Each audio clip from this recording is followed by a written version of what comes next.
What is up, everybody? Happy Thursday. It has been a hot minute since we've done one of these, but I'm home, relaxing. Finally got over my jet lag. It was one of those things that I didn't really believe that it was real because I personally had never experienced it. But after this trip, hold on, we got a little bit of a new camera set up, so don't mind me as I shift this. I have officially experienced jet lag. No bueno. It is a real thing. Took my mom to an orthoscopic knee surgery today, and her and I took a nice little nap on the couch. Once we returned, she is all fine and well. And now we're here on a nice little rest day. Is everybody enjoying it? What are we up to? Has anybody heard of? I was just watching a YouTube video on the enhanced games.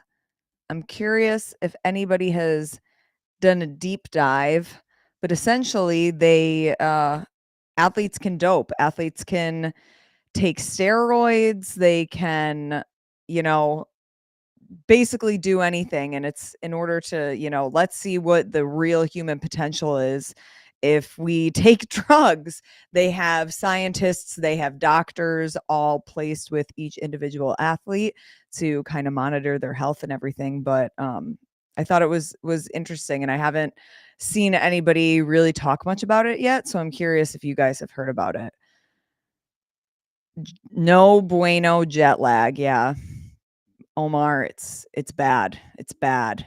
When it hits you, it hits you. It's almost like if you've ever been put out for surgery, once that anesthesia hits your body, that's how I felt for like 4 to 5 consecutive days. I just physically could not keep my eyes open. So, I'm glad that that's over and back to business as usual.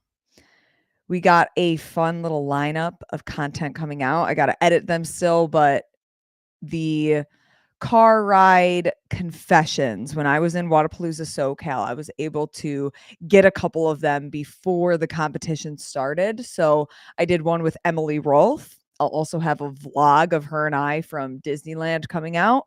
I had Olivia Kerstetter. If anybody watched the TV show The Summer I Turned Pretty, her and I do a little deep dive talking about that. Pat Vellner joined me. Hattie Canyo. She is truly a gem.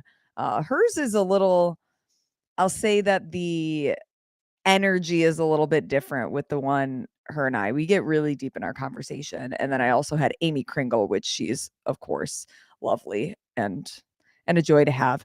For 5 days, yeah, for 5 days I experienced jet lag. So I went from never experiencing it in my life. Hey Slater, how's it going? Even when, I went as far as Dubai, I never experienced jet lag. And normally when I go east, I never experience it. It's when I come home, that's when, I'm a little bit tired, but I would never have claimed that it was jet lag. I would more just say, yeah, when I work events, there's minimum sleep, you're running around, your nutrition isn't great. I struggle to get like a full workout in. So there's a lot of variables that, would make me tired when I come home. But this last time, I would definitely categorize that as true jet lag. And then the Rogue Invitational is coming up. Oh my gosh. I was just talking to Sean Woodland yesterday. We recorded our podcast and we interviewed Pat Vellner, but he will be on the call on the broadcast for Rogue. And I was like, hey, when are you leaving? And then I was looking at my schedule, and that is coming up in just 2 weeks. So we have the 3 weekends, I suppose. It's the Halloween weekend. So that's exciting. We're seeing more athletes that are being signed. I just saw Harry Lightfoot. He got his invitation. I'm curious. Actually, I haven't checked if Rogue Invitational, if they have their full roster live at this point. So let's see. If we look at their leaderboard, yeah, it just goes back to, well, yeah, 2024. But maybe if I go to their Instagram, I think you essentially would have to count how many athletes they've released on here. Yeah, and then they just released another guy for strongman, Bryce Johnson, but always one of the premier events of the season, from the way that they cover the event with the broadcast, I think is excellent. You talk to any of the athletes and just the professionalism of the whole event, and also I think bridging the gap and having an event where you showcase two medians that very much like cross over with the strongman, strong woman, and CrossFit, I think is great. And it would be cool to see more competitions do that. You get competitions like Fit Fest, and I know that the one in the UK didn't go on this year. I think there might have been a change in ownership or a change in finances or something, so they weren't able to host it. But I really like the format of Fit Fest, and I think I've talked about it on here before. But because you have rowing, you have weightlifting, you have, I think it's called Apex, where they do a bunch of like specific workouts on machines, and then you have, you know, the CrossFit super teams. There's a lot of different sports in the fitness realm under one roof, and I think that it's a great way to have crossover and expose people to new sports, which is great. But that's why it kind of piqued my interest when I saw this enhanced game. So essentially, I think it's for the 50 meter. If they break the world record, they win $1 million. For the other world records, they win like 250,000. And then, of course, if they just win it based on the field, I think they're going to have around like 100 athletes in Las Vegas 2026. But I don't know that they released like the official dates. But anyways, I'm just curious, because to me, it's, if you don't support something like the enhanced games, or you're not interested, of course, I'm sure it's like ethical reasons. And knowing that most of the viewers here on this channel, CrossFit is a clean sport. I mean, most sports, I would say, are clean sports and do testing. It's interesting to see one where it's like, no, we just want to see what is humanly possible. We're going to have people under a microscope to make sure that they're safe. But I'd just be curious. I mean, nothing's 100% foolproof. How safe can they truly be? But um, it is interesting. I'll be curious to see, you know, as we get closer, what athletes are signed. They have a couple Olympians that are already on there. If you just go to their Instagram, it shows them, or it shows you who is already signed. But anyways, I will be at Fit Fest next weekend. That's just outside of New York City. That's a really fun event. They had people like Christine Best has competed there. Hello, CrossFat. Hachi Machi. Is that a person? Is that a thing? You guys can't just put comments here without context, especially because there's a lag of when you hear me talk to when you put the comments. So what do you mean? What are you looking to say there? So yep, Christine Best has been there. Christian Harris, I believe he does the programming for them, or at least has done in the past. Great people though. Sam and Kelly run an amazing event. If you guys live in the greater New York City area, they are still looking for volunteers. Our main man, Cam, if you guys have been to any, I would say, Northeast competitions, I think he might have also done Wadapalooza, but Cam, the MC, he's fantastic. Really great energy. We all have a great time. And then Will with Relentless Media, he will be doing the photo packages, some video, all of that kind of stuff. Sorry, just noises. How are you? I'm good. I got my dogs over here too. They're very needy now that I am officially home for a little bit. So it's good to be back home into a routine, back in my own gym, doing some training. This week was not as hard as I thought it was going to be. I feel like last time I traveled, it was really hard after family vacation. Oh, that hit me like a ton of bricks. I feel like coming home from this trip, even though I was experiencing jet lag, I didn't struggle as much getting back into my fitness, because like family vacation, you know, I was boozing a bit. I wasn't really caring like what I ate. yeah, I wasn't carrying at all what I ate. I had dessert every single night and not just a small portion, like a whole sheet of cake type business. But on the last travel trip, um, I definitely thought about my nutrition more. And even if I didn't get like a full workout in, I was on my feet walking around very much and was super active. Oh yeah, and climbed a mountain. So there was that I think like really put me in a good physical shape for several days based on the exertion. I think more or less from my stress and anxiety, the cortisol dump that I must have been having was probably off the freaking walls. But um, did you guys also see let me pull it up. What was it on? I think Dave Castro kind of did a little teaser of um what was it? 26 point yeah, 26.2 or 26.3? 26.2 because 26.3 will be in Wadapalooza, Miami. Him and James Sprague have a funny little bit where they are with the what is it? Air National Guard Recruiting Center. Um Moffett Air National, yeah, Guard Base. And that's where the 26.2 live open announcement is going to be on March 5th at the Guard Base. So that's going to be pretty cool. And I like that they're dropping these small little bits early. I think it adds to the hype because typically this time of year, I know we have some major competitions still left. Like we said, we still have the Rogue Invitational that very much is like outside of the CrossFit Games and the WFP finals, like it's the best of the best. And then we do still have the WFP finals in Copenhagen the week before Christmas.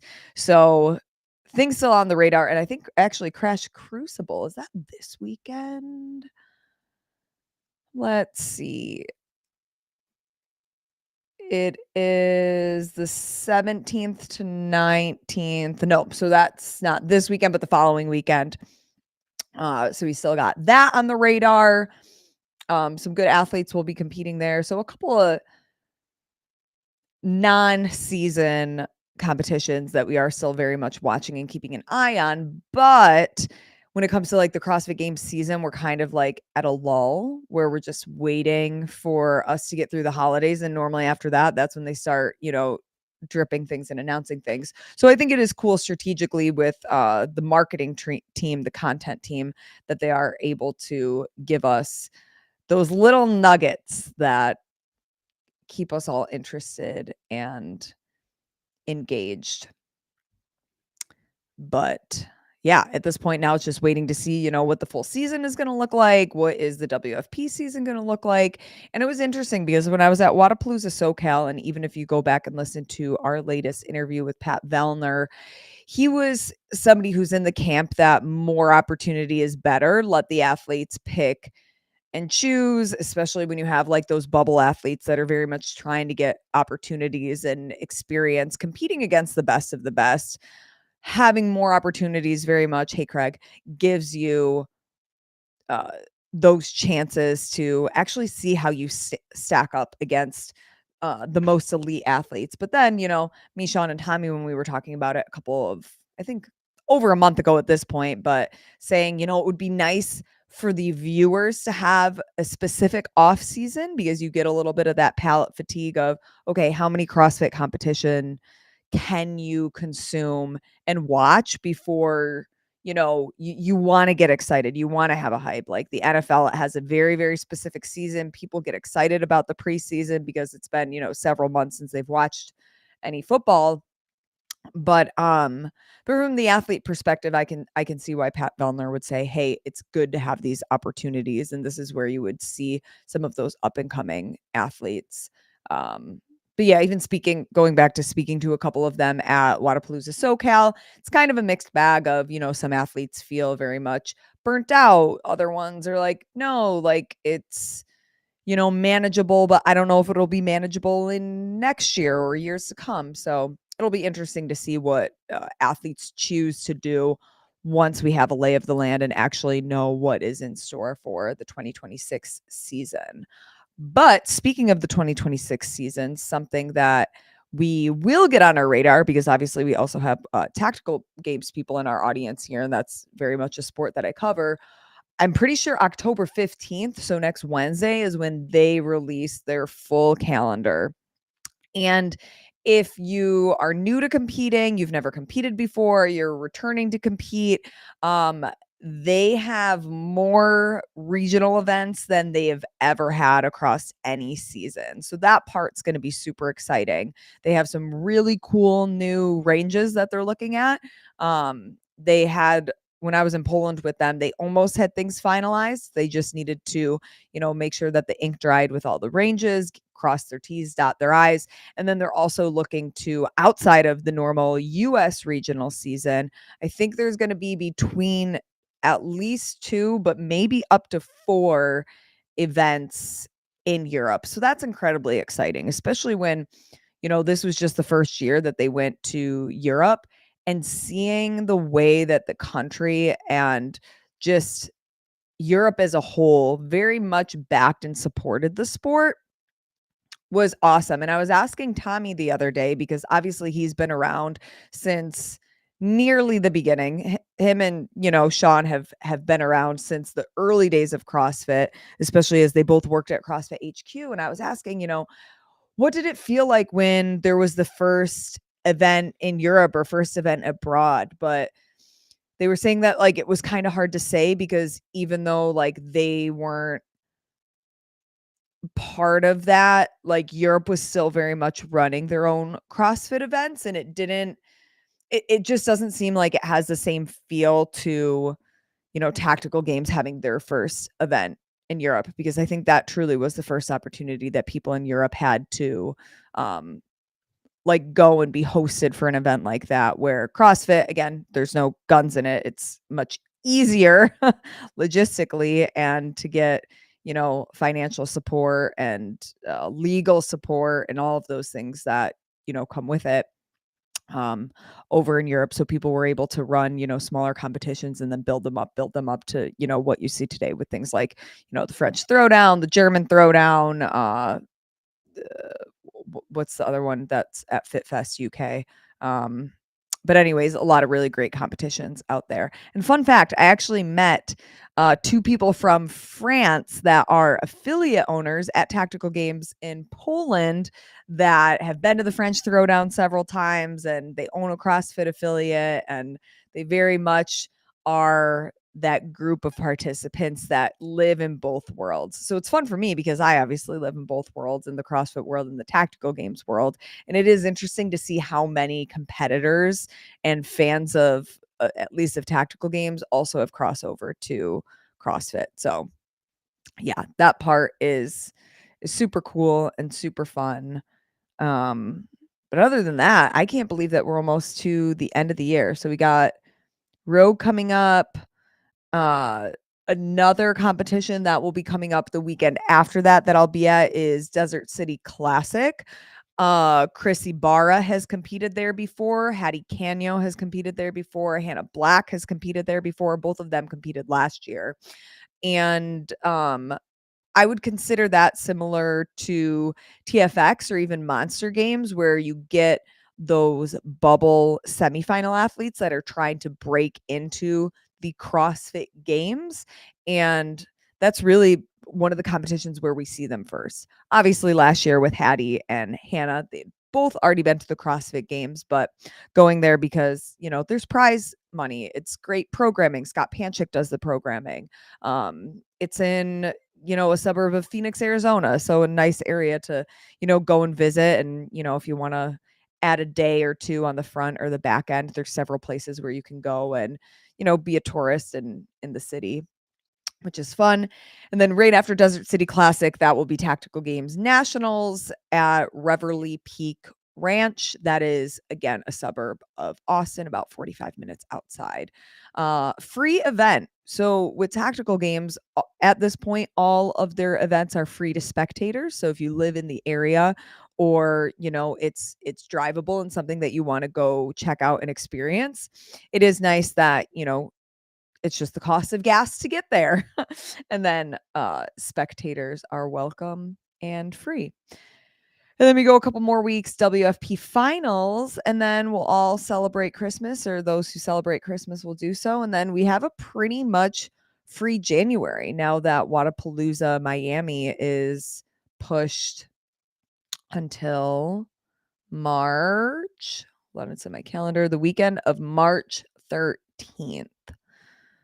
So before that, Fittest of the Coast, one of those other bubble CrossFit competitions, and then TFX the last weekend in January. But so I guess when we talk about an off season, athletes will have January and February because the CrossFit Open starts the last weekend of February. So depending if athletes, and again, I'm speaking about, the elite athletes, if Rogue is their last event, I mean, they have basically all of November, December, January, February, like just under 4 months of an off season. But we know that a big chunk or a decent amount of those athletes are also competing in Copenhagen, which is, the end of December. So a little less of an off season, but still not bad. I'm curious what people think about Wadapalooza being moved to March. As somebody who lives in the Northeast, it was nice to have something to look forward to that was on a beach outside of the snow in January.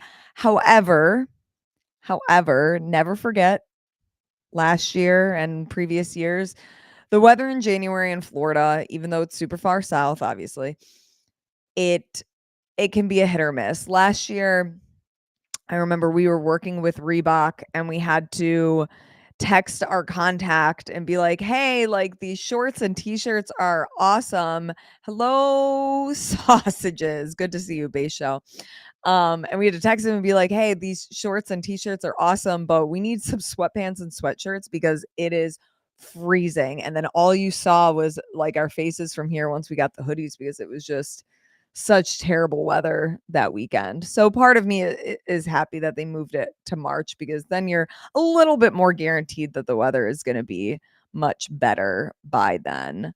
So that's excited. We know Base Show, we know that group is going to the Rogue Invitational. We were messaging today and I don't know that I'm going. I have my media pass. I have my place to stay. But guys, flights are super expensive right now. And I keep monitoring them to see if it's something that I can swing. And I don't know. I might just be viewing at home with the rest of y'all. And maybe that'll give me the opportunity to see, like, okay, how can I create some fun content around the event without being there? So, because I still very much am obviously going to watch and would like to do something, but we'll see. I haven't made a decision yet. I'm going to keep monitoring the flights for probably the next week and decide whether we're going to swing it or not. So TBD on that.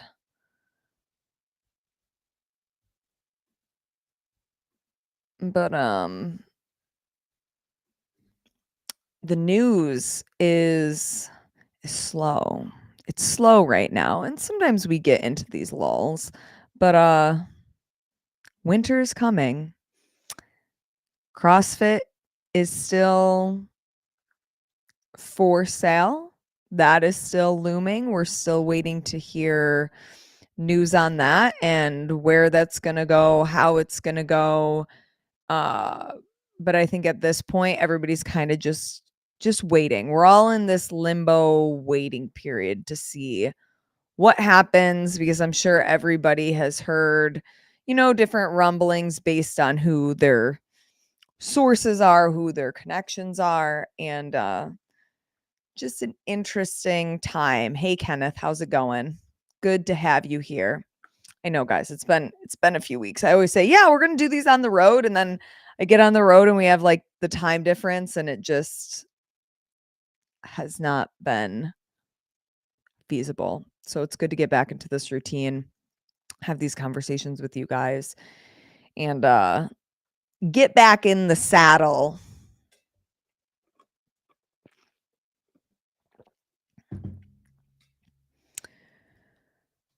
Base show. Who are you guys looking to get on? Anybody coming on the show lately? Oh, who saw Maddie Rogers? I know she wasn't necessarily super thrilled about her performance, but she did break a record. Hold on.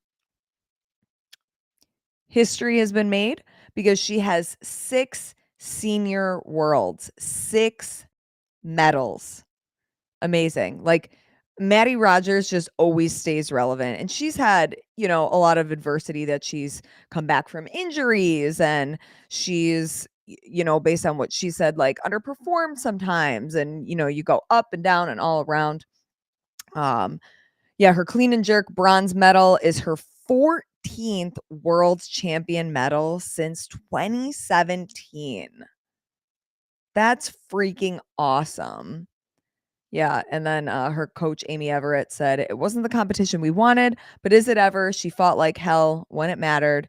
That's the life of a showgirl." Oh, and I love it. The little, like, tip of the hat to Taylor Swift's new album. Who's listened to it? It's a little risky. Craig, you saw Maddie. Yep. Uh, I mean, she's just a powerhouse of an athlete. Always is. And I love, like, the sparkles and the glam that she does when she's on the stage. It's wonderful. I've been efforting to get her on the show for a while, but she kinda wanted to wait until the right moment. So, I messaged Cooper Marsh, her agent, right after she hit the record, and I was like, "Hey, can we get Maddie on the show?" And he said, "Circle back on Monday." So, we'll see if we can get her soon, and then maybe I'll adjust, the content schedule here. Kenneth, did you almost die in a mountain or something? Yes. Earlier this week, I posted the video of basically me commentating over what was happening wearing my Meta glasses. So I only wore them once the sun came up while it was dark. Honestly, I probably could have put them on because I had the headlamp, but you wouldn't have really been able to see much. Maybe if I ever decide to climb a mountain again, I'll just wear them the whole time and hope for the best. But yeah, I felt like I was definitely going to die on the mountain. Talking about cortisol dump, like, holy shit, I don't know. At what point is it not healthy anymore for the amount of cortisol you have in your body? I feel like I was probably at, like, the limit before it becomes a medical emergency with the anxiety, stress, and tears that were streaming down my face. So if you guys are interested to learn more about my mountain climbing excursion, I have a full YouTube on or I have a full video on YouTube where you can watch that go down. This new setup is good. I can't tell if you're about to play Grand Theft Auto or tell us about a new sponsorship. Yeah, like, you never really know. So actually right now I'm using the camera that oh yeah, so here is my setup. My television is right there. My living room is on the other side. But this is my DJI camera. So I normally had, like, up a little bit higher a just an external camera. Oh, we're going the wrong way here. An external camera, but then I was talking with the girls, with Kate and Mesa from the box office in Wadapalooza, SoCal, and I did a YouTube live podcast stage. It cut out because the Wi-Fi there is absolute shit. Nothing anybody could have done, but unfortunately that happened. And they were like, "Oh, you can just, like, plug in your DJI."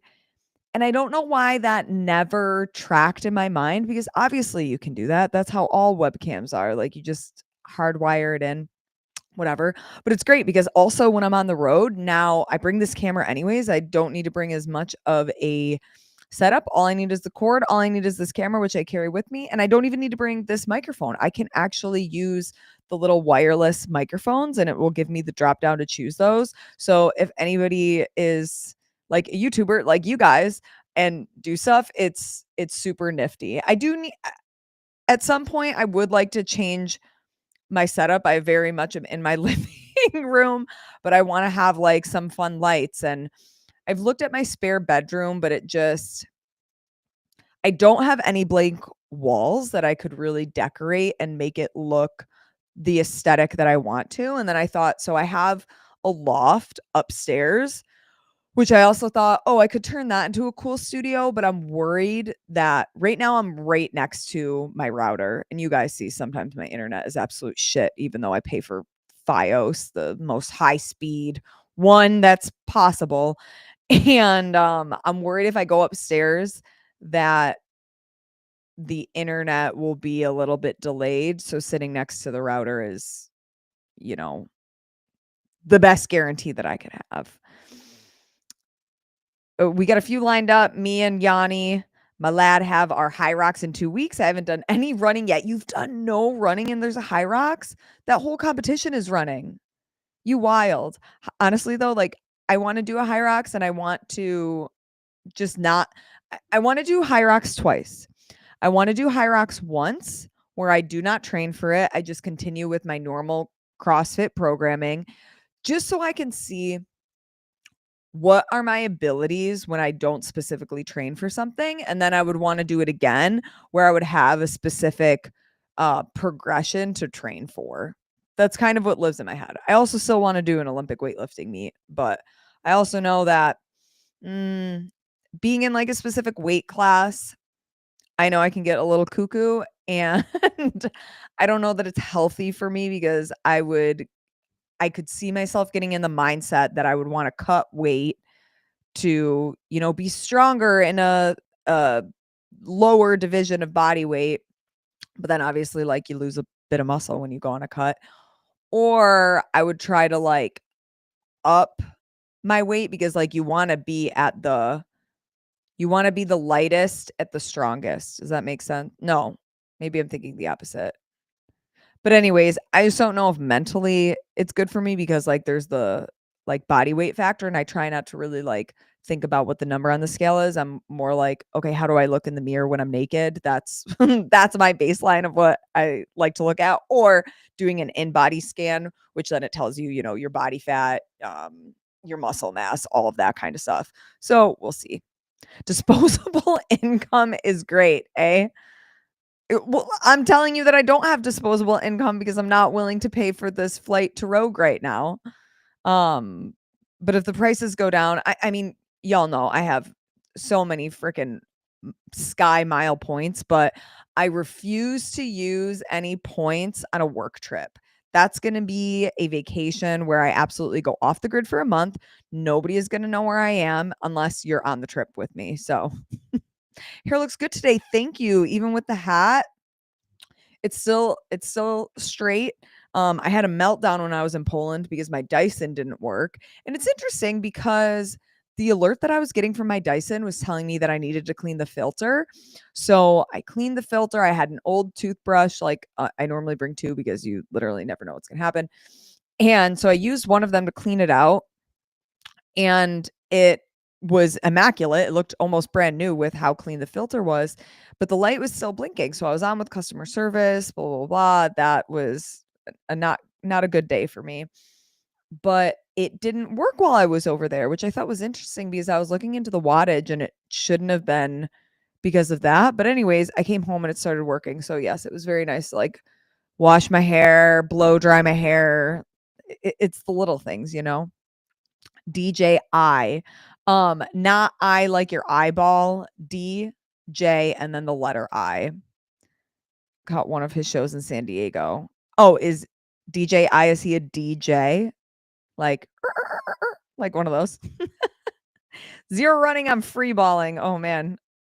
Doing it in Nano 2.0s. Yeah, those are the best nanos. Good for you.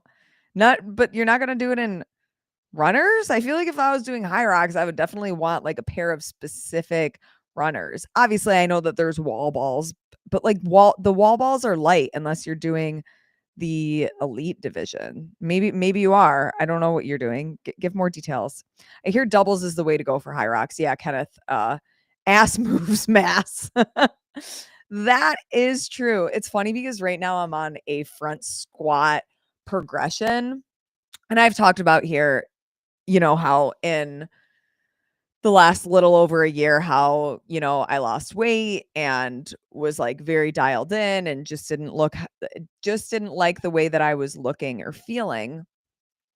And so I was really excited because I would say almost all of my lifts never got weaker as I was cutting weight. For whatever reason, like I truly was able to hold on to most of my muscle mass. I think like I lost around maybe a little more than between like 15 and 20 pounds. I lost a decent amount of weight. But when I looked at my in body, from like that time, only like a pound and a half to 2 pounds were muscle. I was able to hold on to it really, really well, which is awesome because that's hard to do. I think that, I mean, obviously nutrition, and I was really pumping protein, but also I think that has to do a little bit with genetics and how your body reacts to that. But the one lift that I, for whatever reason, I've been on the longest front squat progression. I have lost my capabilities to front squat. Like the percentages that I was doing with my coach, I was failing regularly. So then we had to take my front squat like 1 RM, which I tested it right before I lost the weight. So when you say like ass moves mass, you're definitely not wrong with that. And I hit 245 for a single. I almost passed out, but it was like a solid, like my ass was also to the grass, like really good mobility. Um and that's what I hit. So then, I got a new coach, a new person that I was working with, and I was like, I really want a 225 clean and jerk. Like my jerk is almost there, but my clean needs a lot of work. And it's honestly more than like standing up out of the hole. Like my turnover can be a little bit slow. Uh but yeah, so part of that is we've been on these front squat progressions. I couldn't hit it. I couldn't hit it. I couldn't hit it. So now we're pretending that my max is like 220 and we're basing all my percentage work off of that. And like the other day before I traveled, so when we were on a pretty good like roll with stuff, I hit like 205. It wasn't, to go for a 1 RM. It was just, hit just like a heavy for the day. And that 205 felt so heavy. And in my head, I'm like, do you guys remember when we had quarterfinals? I think it was either the first or second year that we had quarterfinals, and there was a 4 rep max front squat. I hit 221 for 4, and the thought of doing 220 at 1 right now is crippling to me. And I think it's just funny how that stuff works, but we're still trying to build up that front squat because we need a bigger clean, or I want a bigger clean. Do you have a Dyson, Meta Glasses, and DJI? Which one do you sell to come to Scotland? Ooh, wait, oh man. The Meta Glasses, because I need the Dyson and I need the DJI. The Meta Glasses are a fun thing to have, but do I need them? But the Meta Glasses, they cost maybe a little over 300. And when I bought my DJI, it was before the tariffs. So that was relatively cheap. It's funny, now that I'm saying this out loud, the 2 cameras that I use for work were cheaper than my Dyson. But to be fair, if there's anybody who has a Dyson hair wand on here, it has like 5 or 6 different like clip-ins to the one device. So this is the way that I justified it in my mind. Whether it's reality or not, that's a whole other conversation.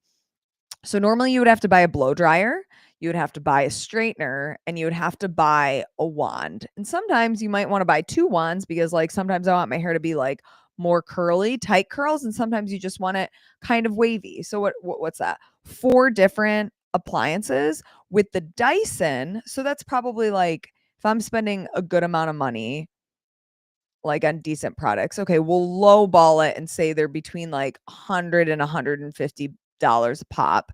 So at low end, that's $400, but 150 plus 136. Yeah, so at high end, probably around $600. So the Dyson was what, around $800, but I get more, like a bigger bang for your buck. And the main reason why I got the Dyson, other than it has all of these like pieces to do different things with your hair, it is one of the healthiest ways to style your hair because it doesn't use like the metal. You don't put your hair like normally if I would use a wand, for everybody that doesn't know how you do it.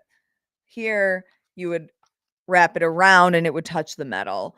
With the Dyson, it doesn't have metal. It just styles your hair. Women logic. Yeah, girl math. Come on.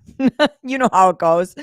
Um, it uses air heat to style. So when my hair was, breaking off and essentially I had somewhat of a chemical burn because I kept wanting to go blonder, blonder, blonder, blonder. And then I needed to get my extensions. I'm like, okay, if I'm making this investment in my hair, I really need to like treat it nice. I got here late and I definitely thought you meant Dyson vacuum. Yeah, if if I could have a Dyson vacuum, I would. I have 2 Shark robots, but fun fact, I have never I didn't pay for them. So my family a couple Christmases ago got me a Shark robot cleaning vacuum and it was under warranty. Great. Well, I have 2 fluffy dogs. That thing runs almost every single day. So, of course, like I'm probably going to need to use the warranty to get a new one because this thing's not going to like sustain forever with the amount of hair it cleans. So, when it shit the bed, I called them, it was still under warranty. Great, they can send me a new one. Well, they sent me a new one, but it wasn't the right version. It was like a downgraded version.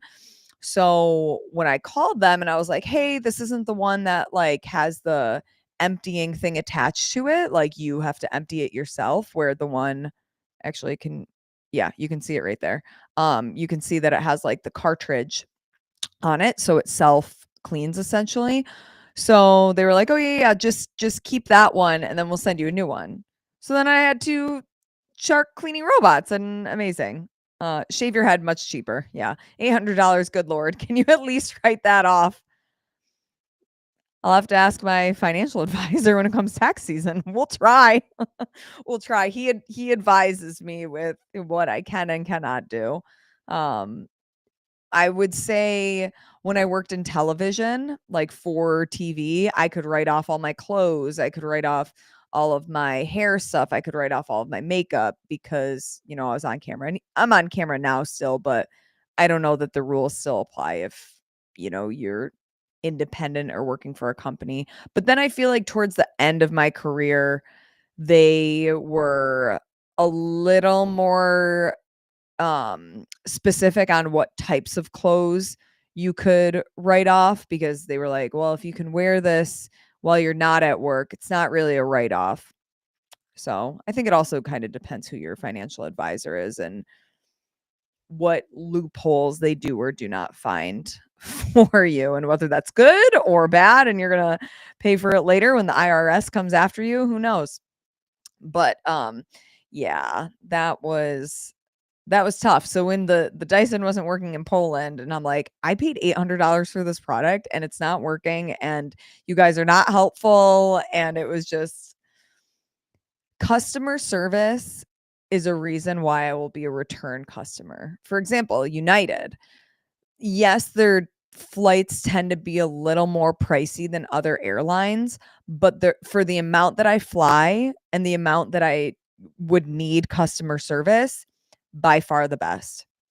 American Airlines, you couldn't pay me to fly American Airlines because their customer service, I don't know if they just hire some of the most miserable humans ever, but it just, I feel like, so anytime that I have had my luggage lost or damaged, it's always been through American. What I love about United is, so for example, if one of my flights is delayed and I'm not physically going to make my connection, they will automatically rebook me on the like best possible option. And then I can go right in the app and I can adjust it, or I can call their customer service line and they can help me. With American, I had flights that were canceled for no reason and they didn't rebook me. And, the amount of time like you're waiting on hold and, all that. We can go down so many rabbit holes about their customer service. But yeah. So you couldn't write off your gym clothes. Boo. No, no, no, no. This is when I wore like dresses and heels and fancy stuff. You could because you're working out to look good on camera. Yeah, I mean, like that's part of it. Come on, Felicia. But no, that was when it was like fancier clothes that yeah, a lot of that stuff I just ended up giving away. I tried to sell at have you guys ever used Plato's Closet before? In theory, it seems like a great place to sell stuff, but not once have I been able to actually like sell anything there. So most of my stuff I sell on Poshmark. I haven't like sold any of my TV clothes because honestly, like it's just a pain in the butt that most of the time I just sell like fitness clothes that I'm not using anymore. And because like that's the space that I work in, it's easier. But yeah, so if you wear a 6.5 or size 7 shoe, go to my Poshmark. It's linked on my Instagram, but you'll find a bunch of shoes on there. I have more that I need to put up. Um, and most of the time it's just, you work so many events and every now and then, you get shoes or you want to buy new shoes. And I've learned at the ripe age of 33 going on 34 that my feet are now very particular. Like I used to just wear anything that looked good and that would match the fashion aesthetic, but now I'm very particular on what feels good on my feet and what can I wear all day long, whether it's covering an event or like when I'm at the gym, I hate having to change my shoes a million times. Like when I started CrossFit, I wore lifters for lifting and then I kind of went away from it. And then I would lift barefoot for a bit, not Olympic lifts, but when I would like deadlift, front squat, back squat. And then I went back to just wearing my trainers and I'm like, yeah, I have pretty good ankle mobility. Like this is fine. But now I'm trying to use my lifters again, at least for my clean. My snatch isn't strong enough that I think lifters are necessary, but like for clean, or if I go for like a heavy back squat or a heavy front squat, I do like to wear lifters. So to each their own.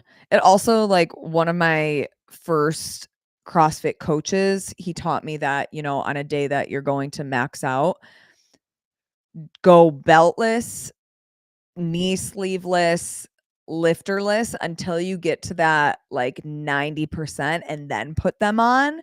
And it truly like does something that it makes it feel like, oh, okay, like we're not really at high percentages yet. Like we're still doing good. People change their shoes at the gym. Yes.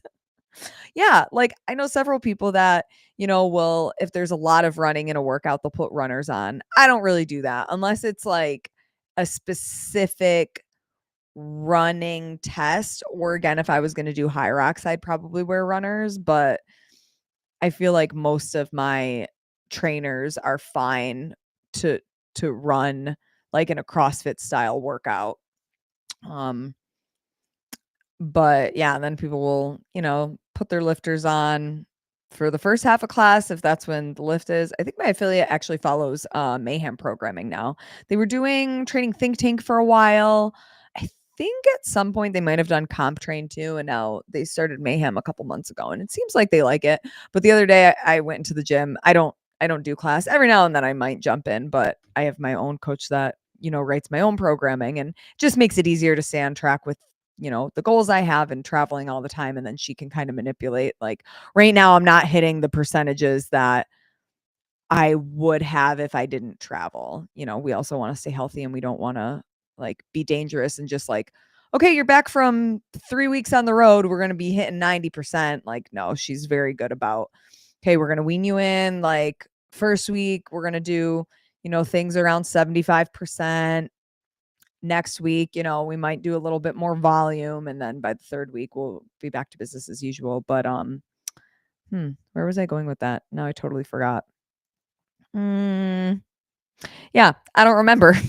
Anyways, oh yeah, so they're doing Mayhem programming and our gym just got so we have one assault runner, but then in one of the other rooms where they do what I would consider like an HWPO sweat. That's not what it is. They call it their boot camp classes, but they use They use dumbbells, they use all the machines, they use bands, they use kettlebells. They basically use everything except for barbells. But anyways, there's a bunch of running machines. I forget what they're called.